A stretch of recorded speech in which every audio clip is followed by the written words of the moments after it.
Hello दोस्तों, एक बार फिर से आप सभी का स्वागत है हमारे यूट्यूब चैनल पे। प्रकाश का परावर्तन, समतल पृष्ठों पर प्रकाश का परावर्तन, ये जो चैप्टर है कक्षा 10 की साइंस यानी फिज़िक्स का, वो हम पढ़ा रहे थे। आज पार्ट 2 लेकर आए हैं। देखिए भैया, जो पहला अब हेडिंग आपको सीखनी है वो प्रकाश का परावर्तन है।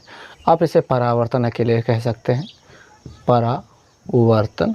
हालांकि प्रकाश का ही परावर्तन हो रहा है, तो परावर्तन क्या होता है? जब प्रकाश किसी चिकने चमकदार पृष्ठ पर आकर टकराता है तो टकराने के पश्चात उसी माध्यम में वो वापस लौट जाता है। इस घटना को प्रकाश का परावर्तन कहते हैं। ये जो परिभाषा है किताब में आपको देखने को मिल जाएगी, हमने बता दिया, वही सेम टू सेम छाप लेना, लिख लेना, ठीक है। तो समझो, जब प्रकाश किसी, देखिए ये है परावर्तक पृष्ठ, जब प्रकाश किसी परावर्तक चिकने चमकदार पृष्ठ पर यानी परावर्तक पृष्ठ पर आकर टकराता है तो टकराने के पश्चात उसी माध्यम में वापस लौट जाता है। ये आ रहा है और ये जा रहा है। इस घटना को प्रकाश का परावर्तन कहते हैं। अब आपने देखा होगा एक लाइन ऐसे खींची गई होती है और इसमें ढेर सारी चीज़ों के नाम दिए गए होते हैं। सारी चीज़ों के नाम देखेंगे, समझेंगे, ठीक है। जो प्रकाश, ये प्रकाश की किरण आ रही है, इसे आपतित किरण कहा जाता है। और ये परावर्तित होकर जो जा रही है इसे परावर्तित किरण कहा जाता है।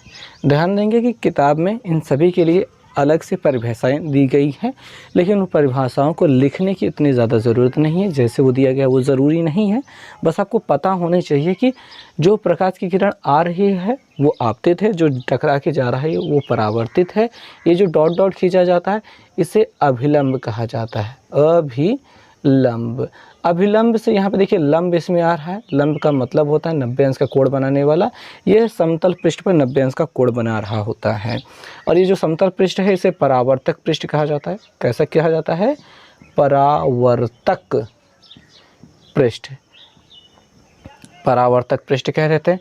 जिस बिंदु पर प्रकाश आकर गिरता है उसे आपतन बिंदु कहा जाता है। आपतन बिंदु कहा जाता है।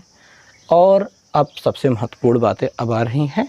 देखिए, आपतित किरण और अभिलंब के बीच बना कोण, आपतित किरण और अभिलंब के बीच बना कोण आपतन कोण कहलाता है। आपतन कोण कहलाता है। आपतित किरण, आपतन कोण। परावर्तित किरण और अभिलंब के बीच बना कोण, ये कोण कहलाता है परावर्तन कोण, ठीक है। परावर्तन कोण, परावर्तित किरण, परावर्तन कोण। अब आपतन कोण को I से भी दिखा दिया जाता है, परावर्तन कोण को R से भी दिखा देते हैं। इतनी बातें समझ में आ गई, ठीक है। तो यही मुख्य चीज़ें हैं प्रकाश के परावर्तन में। आपको परिभाषा याद रखनी है। प्रकाश के परावर्तन की परिभाषा महत्वपूर्ण है। ये जो चीज़ें हैं आपतित किरण, परावर्तित किरण, इन सब के बारे में पता होना चाहिए। इनकी परिभाषा याद करने की ज़रूरत नहीं है, बस इनके बारे में पता होना चाहिए, ठीक है। अब ये हो चुका है। अब आपको समझ लेना है प्रकाश के परावर्तन के जो नियम होते हैं। परावर्तन के 2 नियम होते हैं, महत्वपूर्ण होते हैं। परावर्तन के नियम देख लो भैया। परावर्तन के नियम, परावर्तन के नियम लगे हाथों बता देते हैं। 2 नियम होते हैं परावर्तन के, दोनों ही महत्वपूर्ण होते हैं। ख़ास तौर से दूसरा वाला बहुत ज़्यादा महत्वपूर्ण होता है। तो दोनों ही महत्वपूर्ण होते हैं। बारी बारी से कभी कभी दोनों साथ में दिए जाते हैं, पूछे जाते हैं, कभी कभी अकेले भी पूछ लिए जाते हैं। तो चाहे जैसे भी पूछा जाए हमको तो बताना ही है। तो सिंपल सा है, बहुत सिंपल सा। पहला है कि आपतित किरण, परावर्तित किरण, आपतित किरण, परावर्तित किरण तथा आपतन बिंदु पर खींचा गया अभिलंब। आपतित किरण, परावर्तित किरण, आपतन बिंदु पर खींचा गया अभिलंब तीनों एक ही तल में होते हैं। आपतित किरण, परावर्तित किरण तथा आपतन बिंदु पर खींचा गया अभिलंब तीनों एक ही तल में होते हैं। ये पहला नियम हो गया, ठीक है। आपको ऐसे याद कर लेना है। आपतित किरण, परावर्तित किरण, आपतन बिंदु पर खींचा गया अभिलंब तीनों एक ही तल में होते हैं, ये याद कर लेना है। दूसरा है आपतन कोण और परावर्तन कोण बराबर होते हैं। आपतन कोण I परावर्तन कोण के बराबर होता है। आपतन कोण और परावर्तन कोण बराबर होते हैं। तो ये 2 हेडिंगें हो गई। परावर्तन हो गया, परावर्तन में ये पूरी घटना दिखा दी आपको चित्र के साथ में। परावर्तन के नियम बता दिए। इसमें जो छोटे छोटे हेडिंगें होती हैं उनको याद नहीं करना होता है। अब आगे चलते हैं। ओके, तो अब जो अगली हेडिंग आ जाती है वो परावर्तन के प्रकार आ जाती हैं। परावर्तन के प्रकार। देखिए, ये इतना महत्वपूर्ण नहीं है लेकिन मज़ेदार है। इतना महत्वपूर्ण नहीं है, एग्ज़ाम की दृष्टि से ये नहीं आने वाला है, लेकिन मज़ेदार है। देखिए, दो प्रकार के परावर्तन होते हैं। एक तो होता है नियमित परावर्तन, नियमित परावर्तन। दूसरा होता है अनियमित परावर्तन, अनियमित परावर्तन। नियमित परावर्तन में कैसा होता है? देखिए, जो तल है वो चिकना होना चाहिए, एकदम चिकना, ठीक है, बिल्कुल भी खुरदरा नहीं होना चाहिए। जैसे कि शीशा, अपना दर्पण जो होता है जिसमें चेहरा देखते हो, ऐसा होना चाहिए। जिस पे प्रकाश की किरणें आएंगी, जैसे समांतर प्रकाश की किरणें आ रही हैं, टकराने के पश्चात वैसे ही ये परावर्तित हो जाएंगे। ये आने वाली हैं, ठीक है, और ये समांतर ही परावर्तित हो जाएंगी। इन्हीं को कहा जाता है नियमित परावर्तन। अच्छा, इस प्रकार के परावर्तन की वजह से दर्पण में आप अपना चेहरा देख पाते हो, या फिर कोई भी चमकदार पृष्ठ आपको चमकता हुआ दिखाई देता है, आपकी आंखें चौधिया देता है, तो उसमें हो रहा होता है नियमित परावर्तन, तभी आप चेहरा अपना देख पाते हो। और इसके लिए सतह को बिल्कुल चिकना होना चाहिए, बिल्कुल भी खुरदरा, थोड़ा सा भी खुरदरा नहीं चलेगा, ठीक है। अब अनियमित परावर्तन, ऐसा जो परावर्तन होता है वो खुरदरी सतहों के साथ होता है। अब माइक्रोस्कोपिक लेवल पे जब देखेंगे तो ये जो सतहें होती हैं ऐसे खुरदरी होती हैं। अब इनसे जो प्रकाश की किरण समांतर आ रही हैं, समांतर प्रकाश की किरणें आने चाहिए। ये जो प्रकाश की किरणें आ रही हैं समांतर वाली, ठीक है, समझ लेते हैं। ये वाली ऐसे मुड़ जाएगी, ये वाली ऐसे मुड़ जाएगी, ये वाली कुछ ज़्यादा ही मुड़ जाएगी। इनकी दिशाएं क्या हैं? अलग अलग हो जाएंगी, एक साथ नहीं जाएंगे। इसी वजह से, ठीक है, ये नियमित नहीं है, इसी वजह से इसे अनियमित परावर्तन कहते हैं। और ये किस वजह से होता है? खुरदुरी सतह की वजह से होता है। अगर सतह खुरदुरी नहीं है तो नियमित परावर्तन होगा, खुरदुरी हो गई तो अनियमित होगा। और कौन सी सतह खुरदुरी होती है? अब कोई भी बर्तन, थाली एक ले लेते हैं, जब नई नई दुकान से लाते हैं तो क्या होती है, बहुत चमकीली होती है और उसमें अपना चेहरा भी आप देख सकते हैं। तो वो होता है एक नियमित परावर्तन वाले, एकदम समतल सतह होती है। और उसके बाद जब कुछ दिन उसका इस्तेमाल होता है तो धीरे धीरे घिस जाती है और उसके बाद उसमें चेहरा बिल्कुल भी नहीं दिखाई देता, अनियमित परावर्तन वाली घटना पे पहुंच जाती है, क्योंकि सतह उसकी खुरदुरी हो गई है। अच्छा, अनियमित परावर्तन हर जगह होता है। इसी परावर्तन की वजह से ही आप हमें देख पा रहे हैं। भैया, प्रकाश हम पर पड़ता है और हमसे परावर्तित होकर आप तक पहुंचता है, जिसकी वजह से आप हमें देख पाते हो या फिर आप किसी भी चीज़ को देख पाते हो। ये प्रकाश के परावर्तन की वजह से ही होता है। प्रकाश की उत्क्रमणीयता से पहले एक उदाहरण आपको देखने को मिल जाता है, आप स्क्रीन पे देख सकते हैं। क्वेश्चन है, कहा जा रहा है यदि किसी समतल पृष्ठ पर आपतित किरण अभिलंब से 45 अंश का कोण बनाती है। समतल पृष्ठ पर ये जो आपतित किरण है वो अभिलंब से 45 अंश का कोण बना रही है। तो परावर्तित किरण अभिलंब के साथ कितने डिग्री का कोण बनाएगी? तो ये जो परावर्तित किरण है ये आपतित किरण है, ठीक है, ये परावर्तित किरण है। तो ये परावर्तित किरण अभिलंब से कितने अंश का कोण बनाएगी? क्या लगता है, कितना बनाएगी? बिल्कुल सही जवाब, आपने बिल्कुल सही सोचा। ये आपतित किरण अभिलंब के साथ जो कोण बना रही है इसे आपतन कोण कहा जाता है। परावर्तित किरण अभिलंब के साथ जो कोण बनाती है उसको परावर्तन कोण कहते हैं। और आपतन कोण परावर्तन कोण बराबर होते हैं, इसलिए तो ये भी होगा 45 अंश। तो अब जो देखना है वो है प्रकाश की उत्क्रमणीयता। प्रकाश की उत्क्रमणीयता, ओके, उत्क्रमणीयता, उत्क्रमणीयता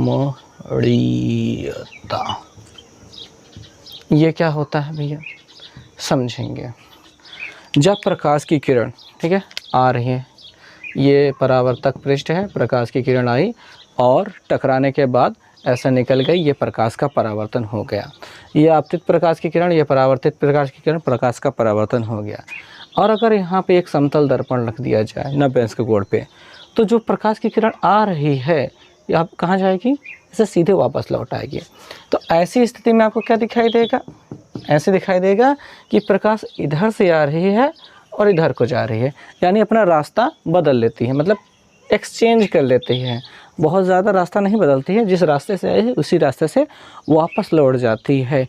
इसी को कहा जाता है प्रकाश की उत्क्रमणीयता। अब इसमें परिभाषा देखने को क्या मिलती है कि भैया प्रकाश के परावर्तन की घटना में यदि आप परावर्तित किरण को आपतित किरण मान लिया जाए तो आपतित किरण परावर्तित किरण की भांति व्यवहार करती है। यानी प्रकाश के परावर्तन में जो परावर्तित किरण है, अगर इसे आपतित किरण मान लिया जाए तो आपतित किरण परावर्तित, ये जो आपतित किरण है वो परावर्तित किरण की भांति व्यवहार करती है। प्रकाश के इस गुण को प्रकाश की उत्क्रमणीयता कहते हैं। यानी इसी रास्ते से प्रकाश आ भी रहा है और चला भी जा रहा है, ठीक, ये होता रहता है। तो इसी गुण को प्रकाश की उत्क्रमणीयता कहते हैं। और इसमें कुछ और बड़ी बात नहीं है, बस आपको इसकी परिभाषा पता होनी चाहिए और ये 2 चित्र बना देना है, बात ख़त्म हो जाती है, ठीक है। कुल मिला के रास्ता बदलने की बात होती है, जिस रास्ते से वो आ रहा है उसी रास्ते से वापस चला जाता है। इसी गुण को प्रकाश की उत्क्रमणीयता कहते हैं। अब कहोगे कि इसमें क्या फ़र्क है? फ़र्क इस बात का है कि जैसे हवा अगर ऐसे आ रही है, अगर इधर से हवा आ रही है तो इधर से हवा नहीं जा सकती, ठीक है, एक ही तरफ से आएगी। लेकिन प्रकाश में क्या होता है, उधर से अगर आ रहा है तो इधर से जा भी सकता है। 2 तरफ से 2 लोग हैं, टॉर्च जला के खड़े हो जाएंगे, दोनों एक दूसरे का चेहरा देख सकते हैं टॉर्च के साथ में, ठीक है। लेकिन 2 लोग पानी की पाइप लेकर खड़े हो जाएं, दोनों तरफ एक दूसरे के मुंह पे मारना चाहें, दोनों के पाइप पर ऐसे आ जाए, पाइप पानी से टकराए तो क्या होगा, पानी कहीं नहीं जाएगा, यही नीचे गिर जाएगा, ठीक। तो प्रकाश अगर पानी अगर टकराएगा तब, लेकिन प्रकाश आर पार ऐसे चला जाएगा और बड़े आराम से देख सकते हैं एक दूसरे को। इसी गुण को प्रकाश की उत्क्रमणीयता कहते हैं। यानी कि जब आपतित किरण, ठीक है, प्रकाश के परावर्तन में जब परावर्तित किरण को आपतित किरण मान लिया जाए तो आपतित किरण परावर्तित किरण की भांति व्यवहार करती है। इस गुण को प्रकाश की उत्क्रमणीयता कहते हैं। बस अब आपको एक चेक पॉइंट मिल जाता है और 14.2 इसमें से प्रश्नों को हल करेंगे। पहला प्रश्न दिया गया है, नीचे दिए गए चित्र में निम्नलिखित को नामांकित कीजिए। पहले तो चित्र हम यहाँ पे बना लेते हैं, ठीक है भैया। ये चित्र बन रहा है, ये AB हो गया, ये आपतित प्रकाश की किरण, ये परावर्तित प्रकाश की किरण, ये P हो गया, ये आ रहा है और ये जा रहा है, यहाँ पे R हो गया।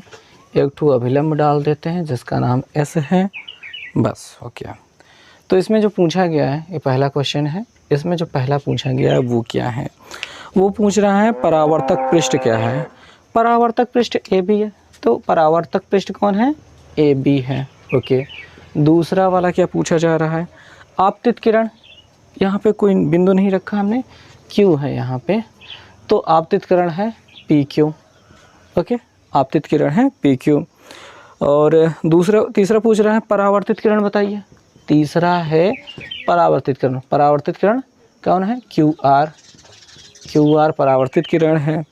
आपतन बिंदु कौन है, आपतन बिंदु यही है, आपतन बिंदु Q आपतन बिंदु है। अभिलंब कौन है, ठीक है, 5वां हमसे पूछा जा रहा है अभिलंब कौन है, QS या फिर SQ कह दीजिए, कोई दिक्कत नहीं, ये अभिलंब हो जाएगा। और आपतन कोण कौन है, 6वें की बात कर लें, PQS, कोण PQS जो है वो आपका आपतन कोण है। और परावर्तन कोण कौन सा है भैया, परावर्तन कोण, अब वो SQR है, SQ कोण SQR, ये परावर्तन कोण है। समझ में आ गई बात, प्रश्न ऐसे हो गया हल। सभी के साथ उसके बराबर लगा के अगर लिख लीजिएगा, ये उत्तर हो जाएगा। दूसरा प्रश्न पढ़ते हैं, नियमित व विसरित यानी कि अनियमित परावर्तन के लिए परावर्तक पृष्ठ किस प्रकार का होना चाहिए। नियमित के लिए चिकना होना चाहिए, एकदम समतल होना चाहिए। विसरित के लिए या फिर अनियमित के लिए खुरदुरा होना चाहिए, ठीक है, उबड़ खाबड़ होना चाहिए। तीसरा प्रश्न देखते हैं, प्रकाश के परावर्तन कैसा पृष्ठ में अधिक मात्रा में होता है, चिकने अथवा खुरदरे। किस मात्रा में किस प्रकार के पृष्ठ से परावर्तन अधिक मात्रा में होगा, चिकने से होगा ऑब्वियसली। एकदम चिकन रहेगा तो प्रकाश ज़्यादा से ज़्यादा परावर्तित हो पाएगा, खुरदुरा रहेगा तो नहीं परावर्तित हो पाएगा ना। तो चिकने पृष्ठ से अधिकतम प्रकाश परावर्तित होता है, खुरदुरे से कम परावर्तित होता है, ठीक है। तो यहाँ पे तीसरे वाला का उत्तर हो जाएगा चिकने, अधिक मात्रा में तो ये चिकना होना चाहिए। चौथा प्रश्न है, यदि कोई प्रकाश की किरण समतल पृष्ठ पर 30 अंश के कोण पर आपतित होती है। यदि कोई प्रकाश की किरण समतल पृष्ठ पर 30 अंश के कोण पर, ठीक है, आपतित होती है, तो परावर्तन कोण का मान क्या होगा? परावर्तन कोण ऑब्वियसली 30 अंश ही होगा। ठीक है, आपतन कोण 30 अंश है तो परावर्तन कोण भी 30 अंश ही होगा। पांचवा है, प्रकाश अपने अपने गमन पथ को उत्क्रमित करने का गुण क्या कहलाता है? प्रकाश का अपने गमन पथ को उत्क्रमित करने का गुण क्या कहलाता है? उत्क्रमणीयता कहलाता है। क्या कहलाता है? उत्क्रमणीयता। उसमें नाम ही लिखा है, उत्क्रमित करने के गुण को क्या कहते हैं? उत्क्रमणीयता कहलाता है। तो इस प्रकार ये पांचों प्रश्न चेक पॉइंट के ख़त्म हो गए। उम्मीद है आपको अच्छा लगा होगा ये वीडियो। कैसा लगा कमेंट करके बताइएगा, और please like, subscribe and share, ज़्यादा से ज़्यादा शेयर कीजिए। और आपके सब्सक्राइब आपके सब्सक्राइब करने की ज़रूरत है भैया। जितना ज़्यादा सब्सक्राइब करेंगे उतना ज़्यादा सपोर्ट मिलेगा हमको। Thank you very much. मिलेंगे अगले वीडियो में, तब तक के लिए बाय।